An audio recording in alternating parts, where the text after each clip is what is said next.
Hello student, मैंने आपको क्या बता रखे थे? कल इक्वेशन का फॉर्म बताया था। आज उसी के बेस पर उसी के क्वेश्चन सॉल्व करेंगे। अब देखिए, ये भी आपके एनसीईआरटी से स्टार्टिंग है। मैंने आपको लास्ट मोमेंट में बताए थे singular, non singular, consistency, inconsistency और इक्वेशन को सॉल्व करने का फॉर्म। आपने एनसीईआरटी में जो एक्सरसाइज दे रखी है वो स्टार्टिंग आपकी क्या दे रखी है? कंसिस्टेंसी है या इनकंसिस्टेंट दे रखा हुआ। ये दो फॉर्म दे रखे हैं। उसके बाद सिंपल है, इक्वेशन सॉल्व करना है, एक्स वाई जेड की वैल्यू फाइंड करनी है। अब देखिए आपका क्वेश्चन में क्या दे रखा है? एग्जामिन करना है the consistency of the equation, system of the equation. ये दो इक्वेशन दे रखी है। इन दोनों इक्वेशन के थ्रू आप बताएंगे कि इक्वेशन कंसिस्टेंट है या इनकंसिस्टेंट का फॉर्म दे रखा है। अब इसका सिंपल सा फॉर्म भी बता देती हूँ। यदि आपके पास डिटरमिनेंट की वैल्यू 0 के इक्वल नहीं आती है तो फॉर्म क्या कहलाता है? कंसिस्टेंट कहलाता है। यदि आपकी वैल्यू डिटरमिनेंट की वैल्यू 0 आती है तो वो इनकंसिस्टेंट आ सकता है। फिर उसके बाद आपको यदि और सॉल्व करना हो तो वैल्यू निकाल सकते हैं। कौन कौन सी? कल मैंने फॉर्म बताया था, adjoint A into B is not equal to 0 की कैटेगरी होती है तो वो इनकंसिस्टेंट को बिलोंग करता है। यदि 0 आता है तो क्या रिप्रेजेंट करता है? कंसिस्टेंट को रिप्रेजेंट करता है। तो आपके पास ये फॉर्म दे दिया है। अब इस फॉर्म को, ये इक्वेशन को देखो कैसे सॉल्व करोगे। सबसे फर्स्ट वी हैव, ये दो इक्वेशन है, मीन्स आपके पास दे रखा है ए एक्स इक्वल टू बी का फॉर्म। आपको x की वैल्यू का फॉर्म ही निकालना रहता है। तो x इक्वल टू कितना होता है? a इनवर्स b की कैटेगरी आपके पास डिफाइंड होती है। अब इसमें a क्या दे रखा है? a इक्वल टू है, ये रहा 1 2 2 3, 1 2 2 3। ठीक है, x की वैल्यू कितनी दे रखी है? x और y के फॉर्म में। b इक्वल टू आपके पास फॉर्म दे रखा है 2 और 3। सबसे फर्स्ट मैंने निकाला डिटरमिनेंट a, 1 2 2 3।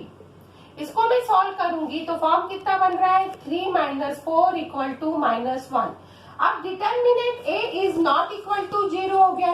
जब डिटरमिनेंट 0 के इक्वल नहीं है तो आपके पास क्या लिखेंगे? आप लिख सकते हैं सो इक्वेशन। कौन सी इक्वेशन बन रही है? ये इनकंसिस्टेंट है या कंसिस्टेंट का फॉर्म है? अभी जस्ट मैंने बताया ऐसा। सो इक्वेशन इज क्या बन गई है आपके पास? कंसिस्टेंट बन गई है। अब ये कंसिस्टेंट हो गई है, इसका मतलब है कि आपके पास जो वैल्यू बन रही है वो क्या हो रही है? Determinant A is not equal to 0 की कैटेगरी में बन रही है। ये सिर्फ आपको बताना है और कुछ भी नहीं करना है। डिटरमिनेंट सॉल्व करने के बाद आपके पास ये वैल्यू बनेगी। अच्छे से देख लीजिए, बाकी इसमें कुछ भी नया नहीं है, ये फॉर्म बन गया है। ठीक है, ये फर्स्ट क्वेश्चन आपका सॉल्व हो गया है। अब सेकेंड क्वेश्चन देखिए। सेकेंड क्वेश्चन का फॉर्म क्या है? इसके अंदर दे रखा है x plus 3y equal to 5 और 2x plus 6y equal to कितना दे रखा है? 8 का फॉर्म दे रखा है। अब इसको कैसे सॉल्व करेंगे? इसको सॉल्व करने के लिए वही form, we have ax equal to, मैंने b रखा। a की वैल्यू कितनी दे रखी है? 1 3 2 6। x की वैल्यू कितनी दे रखी है? x और y का फॉर्म।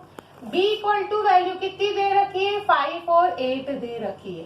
ठीक है, सबसे पहले मैंने डिटरमिनेंट a निकाला है। ये 1 3 2 6 निकला है। मल्टीप्लाई करो, 6 माइनस का 6 इक्वल टू 0 आ गया है। अब ये ऑलरेडी आपके पास फॉर्म क्या आ गया है? 0 आ रहा है तो हम ऐसे भी पहचान सकते हैं कि वो इनकंसिस्टेंट है। पर यदि आपको लगता है कि मुझे कुछ और चेक करना है तो वैल्यू कैसे मैं कर सकती हूँ? इसको और चेक करने के लिए मैं निकाल सकती हूँ C11। C11 का मतलब क्या हो गया? कोफैक्टर निकालना है। फर्स्ट रो फर्स्ट कॉलम को छोड़ा, 6 आ गया। C12 first row second column को छोड़ा तो -2 आ गया। C21 second row first column को छोड़ा तो -3 आ गया। C22 second row second column को छोड़ा तो 1 आ गया। ठीक है, अब आप इसका क्या निकालना है? आपको एडजॉइंट निकालना है। इसका अरेंजमेंट किया, 6 -2 -3 और 1। इसका मैंने ट्रांसपोज किया। ट्रांसपोज करते से ये क्या निकला है? एडजॉइंट ए निकल गया है। इसका लिख लेंगे 6 -2 -3 और 1 निकल गया। अब यदि इसके साथ मैं b का इंटू करती हूँ, ये फॉर्म भी आप इसको आगे के लिए भी प्रूव करके बता सकते हैं। तो इसकी वैल्यू कितनी है 6 माइनस 3 माइनस 2 और 1 हो गया। बी की वैल्यू कितनी है 5 और 8 है।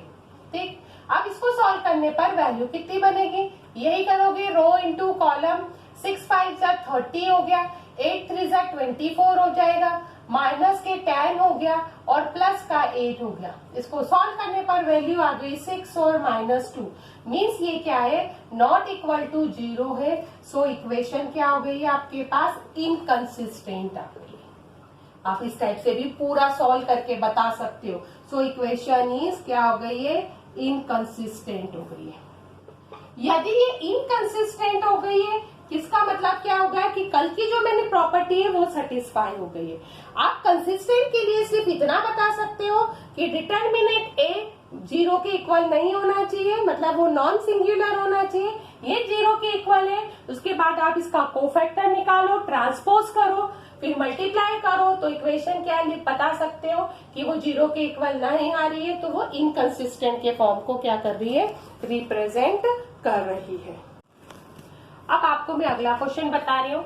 Solve the following system of linear equation using the matrix method. किसके थ्रू बताना है, मैट्रिक्स मेथड के थ्रू बताना है। जो मैंने आपको सोल्यूशन बताया था ax इक्वल टू बी का फॉर्म डिफाइन किया था, वही कैटेगरी यहाँ पर यूज होगी। अब मैंने इसमें 2 इंटू 2 ऑर्डर का भी एक क्वेश्चन ले लिया है, 3 इंटू 3 ऑर्डर का भी एक क्वेश्चन ले लिया है। देखिए सबसे first we have ax equal to B का form.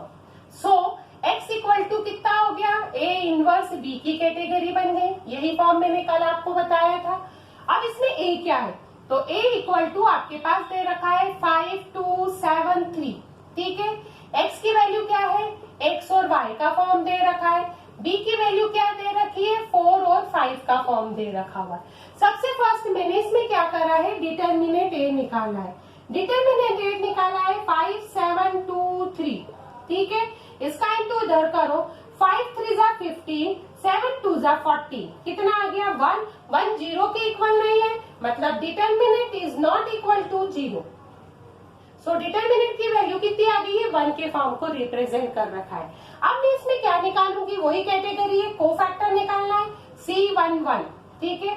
First row first column को छोड़ा 3 आया, C12 first row second column को छोड़ा -7 आया, C21 second row first column को छोड़ा है माइनस का 2 आ गया, C22 मतलब ये आपके पास कौन सा बचा है सेकेंड रो सेकेंड कॉलम को छोड़ा है तो ये 5 आ गया है। पहले का क्या छोड़ा था first row first column 3, first row second column -7, second row first column -2, second row second column 5 आ गया है। अब इसका हमें क्या करना है, वैल्यू का अरेंजमेंट ही करना है। एडजॉइंट निकालने के लिए इसका ट्रांसपोज करते हैं, तो 3 -7 -2 5 करके इसका ट्रांसपोज कर दिया, तो एडजॉइंट ए की वैल्यू आपके पास निकली है 3 -7 -2 और 5 निकला है, ठीक है। अब आपको ये एडजॉइंट निकल गया है, आपको इनवर्स निकालना है, तो ए इनवर्स इक्वल टू होता है adjoint A upon determinant A. Determinant A की वैल्यू तो 1 है, ठीक है, तो उसको तो 1/1 लिखा, कोई फर्क नहीं पड़ा। इसकी वैल्यू लिखेंगे 3 -2 -7 और 5 हो गया। ये आपके ए इनवर्स की वैल्यू निकली है। बाहर वाले 1 से मल्टीप्लाई करते हैं तो कुछ भी चेंज नहीं होगा। अब आपके पास फॉर्म आता है x equal to A inverse b का फॉर्म। x मतलब कितना हो गया xy का फॉर्म। a इनवर्स की वैल्यू 3 -2 -7 और 5 आ गया है। उसके बाद आपके पास b की वैल्यू कितनी दे रखी है 4 और 5 दे दिए, ठीक है। अब आप इसको वही सॉल्व करेंगे, रो इंटू कॉलम का फॉर्म यूज करेंगे। ये हो गया x और y का फॉर्म, इसका मल्टीप्लाई करो, 4 3 जा कितना हो गया 12, 5 2 जा कितना हो गया 10 हो गया, ठीक है। अब ये हो गया 7 4 जा माइनस का 28 और 5 5 जा कितना आ गया 25 की कैटेगरी आ गई। मतलब x और y का फॉर्म कितना निकला है, ये तो हो गया 2 के फॉर्म में। 8 में से 5 गया तो कितना बचेगा माइनस का 3 बच रहा है। मतलब x की वैल्यू 2 निकल गई और y की वैल्यू कितनी निकली -3 निकली है। ये आपकी होती है मैट्रिक्स मेथड सॉल्व करने की मेथड। है अच्छे से एक बार फिर बता देती हूँ, सुन लीजिए। a उसके बाद x लिखा, b लिखा, आपने डिटर्मिनेंट निकाला, यदि वो 0 आ जाता है तो इनवर्स डज नॉट एग्जिस्ट आ जाता है, यदि 0 नहीं है तो हम आगे कोफैक्टर निकालेंगे। एडजॉइंट निकालेंगे, इनवर्स निकालेंगे, बी से इंटू करके जब कंपेयर करेंगे तो एक्स और वाई की वैल्यू निकल जाएगी। ये आपके पास यही प्रोसेस है, चाहे 2 इंटू 2 ऑर्डर करो, चाहे 3 इंटू 3 ऑर्डर करो। अब मैं इसी का सेकेंड पार्ट आपको 3 इंटू 3 ऑर्डर का बता रही हूँ। है वही प्रोसेस, पर इसमें वैल्यू किसकी निकलेगी, एक्स, वाई और जेड तीनों फॉर्म में निकलेगी। और कोफैक्टर भी कितने निकल जाएंगे, 9 कोफैक्टर निकलेंगे। मतलब सारा ही फॉर्म इसमें क्या हो जाएगा, बड़ा हो जाएगा। ये जो क्वेश्चन है ये भी एग्जाम में पूछे जाते हैं, ये भी आप ध्यान रखिए। इन चीजों को भी जो मैं बोल रही हूँ उसको ढंग से सुनिए, तो आपको आगे कोई प्रॉब्लम क्रिएट नहीं होगी। अब इसमें भी देखिए, we have A X equal to, हमने क्या लिखा है, बी, मतलब x इक्वल टू हो गया है a इनवर्स b का फॉर्म हो गया है। a की वैल्यू आपके पास क्या निकली है, 1, -1 और 1, ठीक है। उसके बाद सेकंड इक्वेशन है 2, 1 माइनस का 3, फिर 1, 1, 1। x की वैल्यू कितनी है, x, y, z। उसके बाद b की वैल्यू कितनी दे रखी है, 4, 0 और 2 के फॉर्म में दे रखी है। सबसे फर्स्ट आप अब इसमें क्या निकालोगे, डिटर्मिनेंट a की वैल्यू फाइंड करोगे। डिटर्मिनेंट सॉल्व करोगे, प्रोसेस आपको बता चुकी हूँ। 1 + 3 हो गया ये फॉर्म में, बाहर का माइनस और ये माइनस प्लस में कन्वर्ट हो जाएगा। ये हो गया है 2 + 3 का फॉर्म बन गया। ये हो गया +2 - 1 हो जाएगा। ये फॉर्म क्या है, वही फर्स्ट रो फर्स्ट कॉलम छोड़ा तो ये आ गया, फर्स्ट रो सेकंड कॉलम छोड़ा तो ये वैल्यू आ गई, फर्स्ट रो थर्ड कॉलम छोड़ा तो ये वैल्यू आ गई। अब इसको सॉल्व कराए, 1 × 4 हो गया, 1 × 5 हो गया, +1 × 1 हो गया। वैल्यू हो गई 4 + 5 + 1 = 10। मतलब determinant a is not equal to 0 है। तो आपके पास वैल्यू कितनी निकल गई है, 10 के फॉर्म में निकल चुकी है। अब आपको इसमें क्या निकालना है, प्रोसेस तो वही है, कोफैक्टर की कैटेगरी निकालनी है। तो कोफैक्टर निकालेंगे आप C11, C11 की कैटेगरी। अब देखिए इसमें C11 निकालेंगे, फर्स्ट रो फर्स्ट कॉलम को छोड़ा तो ये फॉर्म कितना हो गया आपके पास, 1 + 3, मतलब इसकी वैल्यू कितनी आ गई है, 4। C12 की वैल्यू निकालेंगे, C12 यानी फर्स्ट रो सेकंड कॉलम को छोड़ा, 2 + 3, 2 + 3 कितना होता है, -5 होगा, क्योंकि ये 1 + 2 कितना होता है, 3, 3 यानी ऑड नंबर है, तो फॉर्म में कितना लग जाएगा, माइनस का फॉर्म यूज हो जाएगा। उसके बाद C13 निकाला है, मतलब फर्स्ट रो थर्ड कॉलम छोड़ा है तो 2 - 1 कितना होता है, 1 का फॉर्म रिप्रेजेंट हो गया। अब इसी टाइप से आप आगे की वैल्यू निकालो, 2, 1 का फॉर्म निकालोगे, मतलब ये रहा सेकेंड रो फर्स्ट कॉलम को छोड़ा है तो -1 - 1, ये कितना हो गया, -1 होता है माइनस का 2, पर ये माइनस माइनस किस में कन्वर्ट होगा, प्लस के फॉर्म को रिप्रेजेंट कर जाएगा। C22 की कैटेगरी। अब देखो सेकेंड रो सेकेंड कॉलम को छोड़ा है तो 1 - 1 कितना हो जाएगा, 1 - 1 यानी 0 आ गया। C23 की कैटेगरी देखो, ये हो गया है सेकेंड रो थर्ड कॉलम, 1 + 1, 1 + 1 कितना होता है, 2, पर 2 + 3 कितना होता है, माइनस का फॉर्म में आ जाएगी, तो ये वाला बन गया। फिर आगे वाली कैटेगरी 3, 1 निकाला है, तो 3, 1 में क्या होता है, थर्ड रो फर्स्ट कॉलम, 3 - 1, ये कितना हो गया, 3 - 1 यानी 2 हो जाएगा। 3, 2 थर्ड रो, ये सेकेंड कॉलम, -3 - 2 की कैटेगरी बनी।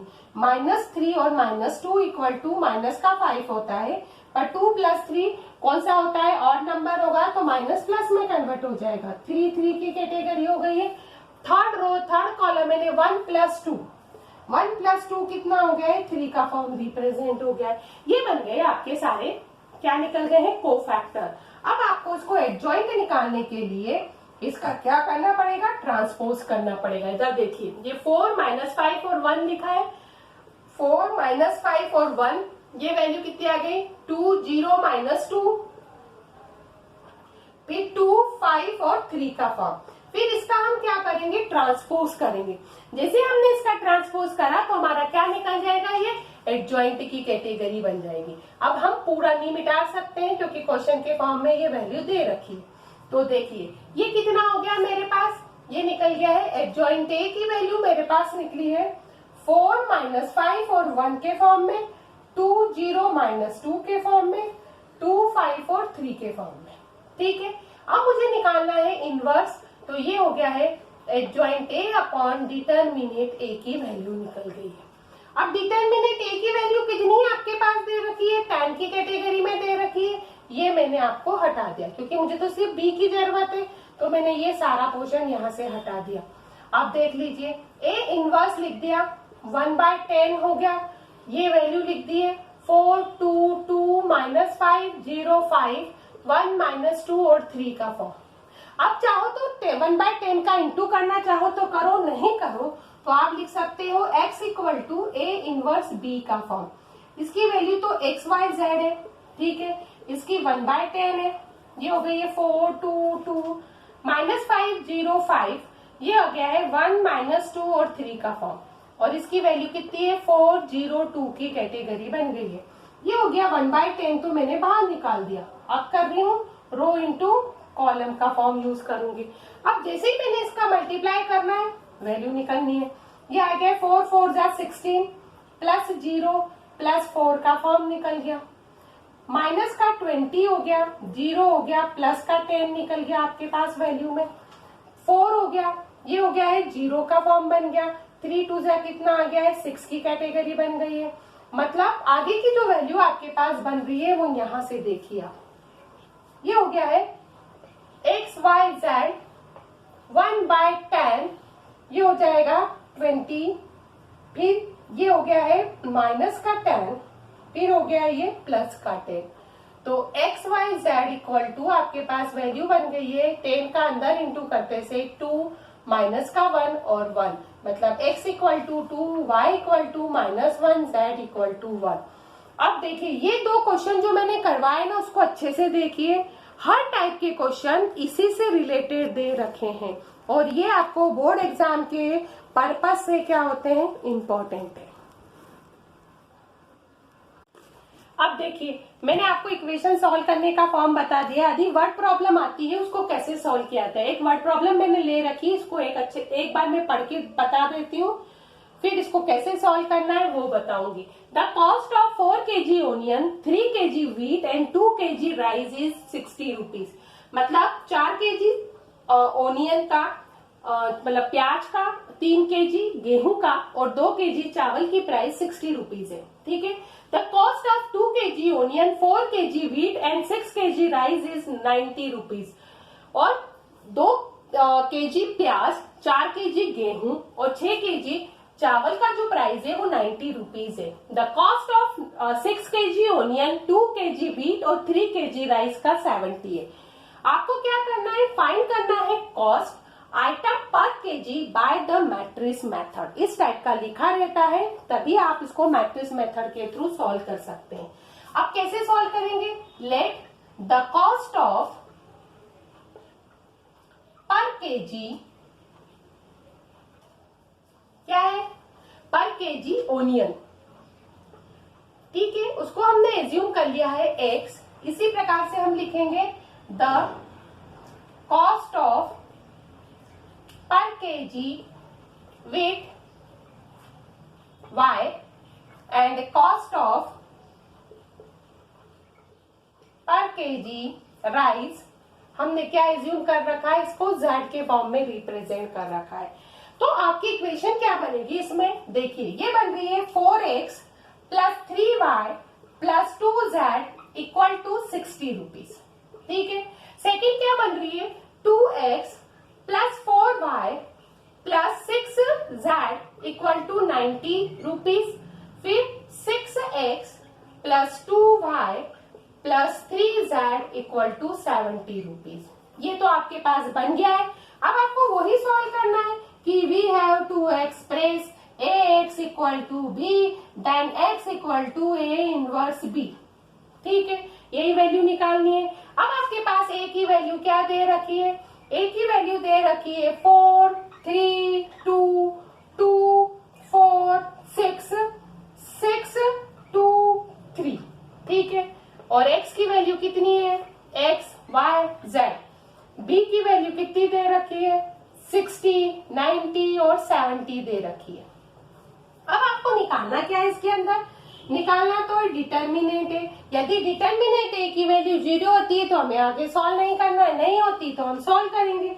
अब देखिए ये 12 माइनस 12 हो गया, ये तो 0 हो जाएगा। फिर ये माइनस का 3 कर दिया, फिर ये हो जाएगा 6 माइनस, ये हो गया 3 2 जा 6, 6 6 जा कितना हो गया 36 की कैटेगरी आ गई आपके पास। फिर प्लस का 2 आ गया, यहाँ पे लिख दिया प्लस का 2, ये फॉर्म आ गया है 4 माइनस के 24। ठीक है, ये वैल्यू कितनी निकल गई है, ये तो हो गई आपके पास 0 हो गई है पूरे के फॉर्म में, -3 इंटू माइनस का 30 हो गई है। ठीक है, ये आ गई है 2 इंटू माइनस का 22 आ गई है। ये वैल्यू आपके पास क्या हो गई है, रिप्रेजेंट हो गई है। अब इसमें भी वैल्यू में क्या आ रहा था, हमने क्या इसमें देखो चेंज आएगी वैल्यू, ये आ रही है आपके पास ये वाला फॉर्म और ये बन रहा है 2 2 जा 4 होना चाहिए। यहाँ पे 2 की जगह कितना होना चाहिए 4, मतलब वैल्यू कितनी आनी चाहिए, यहाँ पर 20 आनी चाहिए। अब ये तो हो गया 0 का फॉर्म, ये हो गया प्लस का 90 हो गया। ठीक है, ये माइनस का 40 हो गया, मतलब ये वैल्यू आ गई 50। अब 50 क्या हो गई है, 0 के इक्वल नहीं आ रही है, मतलब आपके पास वही फॉर्म करना है। क्या क्या करना है आपको निकालने के लिए, सबसे फर्स्ट कोफैक्टर पूरे निकालने पड़ेंगे, सारे क्या निकालने पड़ेंगे, कोफैक्टर, फिर कोफैक्टर के बाद एडजॉइंट, एडजॉइंट के बाद इनवर्स, मतलब ये आपकी प्रोसेस सभी क्वेश्चनों में लगभग चल रही है। तो ये तो अच्छे से आपके पास सॉल्व हो गई होगी, आपको कोई प्रॉब्लम नहीं आएगी इसको सॉल्व करने के लिए। आप इधर ये फॉर्म देख लीजिए, अब इसको भी मैं मिटा सकती हूँ, पहले मैं ऊपर लिख देती हूँ। ये लिखा है डिटर्मिनेंट ए इक्वल टू, तो 50 आ गया है। ठीक है, बी की जो वैल्यू है वो मेरे पास कितनी थी, 60, 90 और 70 आ गई। ठीक है, ए की वैल्यू तो मैं लिख ही लेती हूँ क्योंकि मुझे सारा किसके थ्रू निकालना क्या है, कोफैक्टर, तो इनके थ्रू ही निकलेगा, नहीं तो आगे कैसे सॉल्व करूंगी मैं। 6 2 3 का फॉर्म लिख दिया है। अब मैंने इन सब चीजों को हटा दिया, इसका मुझे कोई मतलब नहीं है, इनको हटा दिया है क्योंकि मैंने सॉल्व कर चुकी हूँ और आपको भी बता चुकी हूँ। अब मैंने कोफैक्टर निकाला है C11, first row first column को छोड़ा, ये हो गया 12 माइनस 12 यानी 0 की कैटेगरी आ गई C12। ये हो गई है फर्स्ट रो सेकेंड कॉलम, 3 2 जा 6 माइनस के 36, ये हो गया है प्लस का 30 क्योंकि 2 + 1 3 होता है। अब हर चीज को एक एक बार में 10 बार में रिपीट करूंगी तो भी मेरे पास वैल्यू क्या यूज नहीं होने वाली है। फिर 1 3 निकाला है मैंने, ये हो गया है, ये फर्स्ट रो थर्ड कॉलम छोड़ा है, 2 2 जा कितना हो गया है 4, 6 4 जा कितना हो गया है 20 के 4 हो गए हैं, तो वैल्यू कितनी आ गई है माइनस का 20 आ गई है। अब C21 निकालूंगी, देखिए C21 का मतलब क्या हो गया है, अच्छे से ध्यान रखिए, ये सेकेंड रो फर्स्ट कॉलम को हटाया है। सेकेंड रो फर्स्ट कॉलम मैंने 3 3 जा कितना हो गया है 9 और 2 2 जा कितना हो गया है 4, ये हो गया 5। अब इधर ये देखिए 2 + 1 3 ऑड नंबर है तो ये माइनस लग जाएगा, 2 2 2 2 का मतलब है सेकेंड रो सेकेंड कॉलम को हटाया, 3 4 जा कितना हो गया है 12। ठीक है, 3 4 जा 12, 6 2 जा कितना हो गया है 12, ये तो 0 हो जाएगा। फिर निकाला 2 3, 2 3 का मतलब क्या होता है, सेकेंड रो थर्ड कॉलम निकाला है, तो ये हो गया 4 2 जा 8। ठीक है, और 6 3 जा कितना हो गया 18 हो गया, ये कितना निकल जाएगा माइनस का 10, पर ये किसमें कन्वर्ट होगा प्लस के फॉर्म में। 2 + 3 ऑड नंबर इवन नंबर के अकॉर्डिंग यूज करना है। अब हमने निकाला है 3 1 का फॉर्म, 3 1 है थर्ड रो फर्स्ट कॉलम, 6 3 जा 18, 4 2 जा 8 आ गया, तो आपके पास वैल्यू कितनी निकल गई है, ये निकल गई है 10। 3 2 3 2 का मतलब कितना यूज होता है, 3 2 का है third row second column, third row second column का मतलब है 6 4 जा 24 हो गया और ये 2 2 जा 4 हो गया, मतलब ये आ गया है 20 पर माइनस का निकलेगा। 3 3 third row third column, third row third column में 4 4 जा 16 हो गया है, 3 2 जा 6 हो गया है, ये हो गया 10 का फॉर्म। ठीक है, ये आपके पास पूरे कोफैक्टर निकल गए हैं। अब एडजॉइंट निकालने के लिए इसका ट्रांसपोज आपको कंपलसरी कर रखा है, तो ये वैल्यू आ गई है 0, ये हो गई 30, ये माइनस का 20, ये हो गया माइनस का 5, 0, ये 10 हो गया है, ये 10 हो गया है, ये माइनस का 20 हो गया है, ये 10 हो गया है। इसका हमने क्या करा है ट्रांसपोज किया है, तो मेरे पास क्या निकल जाएगा, एडजॉइंट ए निकल जाएगा। 0 30 माइनस का 20 माइनस का 5 0 10 10 माइनस का 20 और 10 का फॉर्म निकल लो। ये हो गया आपका एडजॉइंट। अब आपको निकालना क्या है, inverse. A inverse equal to adjoint A upon determinant A. Process तो वर्ड प्रॉब्लम में भी वही है, बस क्वेश्चन देखकर आपको इक्वेशन का फॉर्म खुद को अरेंज करना है। अब आपके पास डिटरमिनेंट तो निकला है, कितना निकला है, 1/50 निकला है, इसको मैंने लिख दिया। ये वैल्यू लिख दी है 0 माइनस के 5 और ये 10 हो गया, ठीक है। उसके बाद ये हो गया 30, ये 0, ये हो गया माइनस का 20, ये माइनस का 20, ये 10 और ये 10 बन गया, ठीक है। ये वैल्यू आपके पास बन गई है। अब आपके पास फॉर्म क्या बनता है कि x equal to A inverse b का फॉर्म बनता है। x 1/50 और ये वापस की वापस ऐसा के ऐसा ही लिख दो, ये 10, ये 30, 0 माइनस का 20 माइनस का 20 10 10, ठीक है। b की वैल्यू कितनी है, 60 90 70 हो गया, ठीक। ये हो गया 1/50। अब इसका इंटू करेंगे आप, ये तो हो गया 0, ठीक है।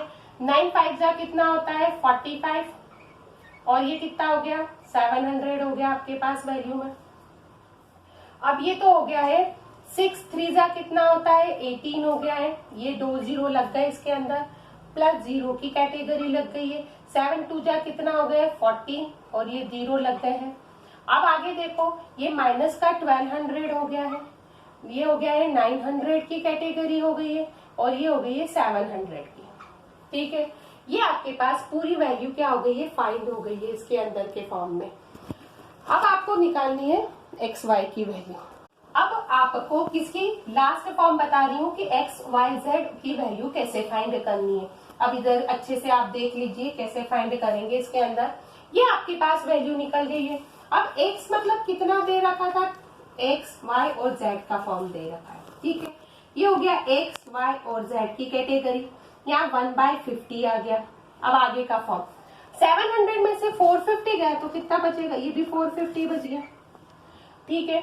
ये 450 ही बचा है ना, 700 में से जाएगा तो वैल्यू कितनी बचेगी 450 ही बचेगी। अब आगे देखा 18 में से 1400 गया तो कितना बचेगा 400 की कैटेगरी बच रही है। अब आगे का फॉर्म देखा, ये भी कितना बचेगा, ये वैल्यू भी बचेगी आपके पास 400 की कैटेगरी। अब आपको 1/50 से मल्टीप्लाई करना है, मतलब ये हो गया X Y Z equal to, इससे मल्टीप्लाई करते से वैल्यू कितनी निकल गई है, ये हो जाएगा आपके पास कितनी वैल्यू का फॉर्म बन गया, ये कितना बन गया इसके अंदर वैल्यू का फॉर्म आप बता। अब देखो 700 में से 450 जाए तो 450 तो बच ही नहीं सकता है, पॉसिबल ही नहीं है। इसके अंदर वैल्यू क्या हो रही है आपके पास, इसमें तो चेंज ही हो जाएगी। ये कितनी बचेगी 700 माइनस 450 यानी बच रहा है 250 की कैटेगरी बच रही है, ठीक है। अभी 250 में 50 का डिवाइड लगाए तो कितना बचता है 5, 400 में 50 का लगाया तो 8, इसमें लगाया तो 8 आ गया। मतलब आपके पास x की वैल्यू कितनी निकली 5, y और z की वैल्यू कितनी निकली है 8 निकली। मतलब ओनियन का जो बताया था उसकी वैल्यू x है, उसके बाद व्हीट की वैल्यू 8 है और राइस की वैल्यू कितनी दे रखी है 8 दे रखी है। ये तो मैंने ऐसे मजाक के तौर पे बता दिया है कि 700 में से 450 गया तो 450 बचता है, पर ऐसा तो होता नहीं है, क्योंकि मैथ्स पढ़ते पढ़ते भी क्या होता है थोड़ा सा इंटरटेनमेंट जरूरी है, तभी आप आगे इसको क्या कर सकते हो अच्छे से सॉल्व कर सकते हो। अब ये चीजें आपको क्या करना है अच्छे से ध्यान रखना है कि इस टाइप के ही क्वेश्चन हैं जो वर्ड प्रॉब्लम में भी आते हैं, तो भी प्रोसेस यही होती है, सिंपल एक्स वाई की वैल्यू भी ऐसे ही सॉल्व किया जाता है। अब नेक्स्ट वीडियो में मैं आपको क्या बताऊंगी, सेल्फ असेसमेंट टेस्ट दूंगी और उसी के साथ मैं आपको उसके आंसर भी बता दूंगी।